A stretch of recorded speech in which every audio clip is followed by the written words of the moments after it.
termino pa lang bilang presidente. Nagbukas ng kauna-unahang bank account sa Switzerland ang dating Pangulong Ferdinand Marcos. Sa alias na William Saunders, sa Bangkong Credit Suisse sa Zurich, Switzerland, ang account ni Marcos ay may laman na $950,000 US. Pero ang kanyang sweldo noong 1968 ay $5,600 US lamang.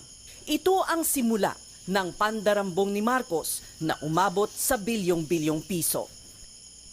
Nang pinatalsik sa pwesto noong 1986, kabilang sa mga daladala sa Hawaii ay higit 400 alahas, 27 milyong pisong bagong imprenta at mga gold bars.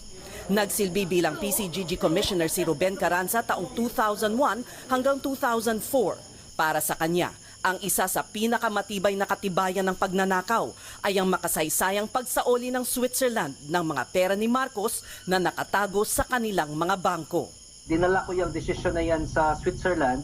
Pinakita namin yan sa Ministry of Justice ng Switzerland at nagpirmahan kami ng kasunduan na isusoli nila ngayon yung pera. At that point, ang pera na na-identify sa mga Marcos Bank accounts was $683 million. Taong 2003 nang isoli ang pera sa Pilipinas. Dahil sa pagkamatay ni Marcos taong 1989, walang nakuhang conviction ang gobyerno.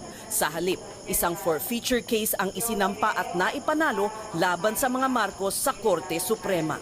May batas ang Pilipinas na pwede mong bawiin ang nakaw na yaman ng mga opisyal ng gobyerno kung maipapakita na yung kanilang assets ay lubhang mas malaki kaysa sa lehitimong income nila bilang mga opisyal.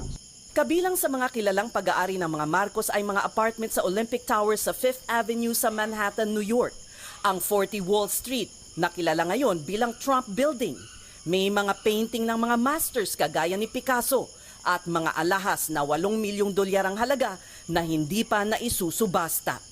Ang pagtataya sa halagang ill-gotten wealth ng mga Marcos ay umabot sa $10 bilyong. Ngunit marami ang naging balakid sa pagbawi nito. For every motion na pinafile ng PCGG halimbawa, merong 20 motion na ihahain ng mga Marcos. And it wasn't even serious motions. It's just to delay, to change lawyers. That causes what? 1 year, 2 years of delay.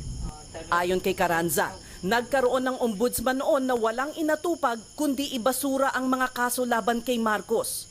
Ngunit hindi maitatatwa ang kasaysayan. Ang importanteng tandaan na ang kasaysayan kasi hindi maibabago. History is always as a way of reflecting the truth at some point, in the future. Those who survived the Marcos dictatorship and the families of those who did not survive the Marcos dictatorship can do is to make sure that the memories of those who survived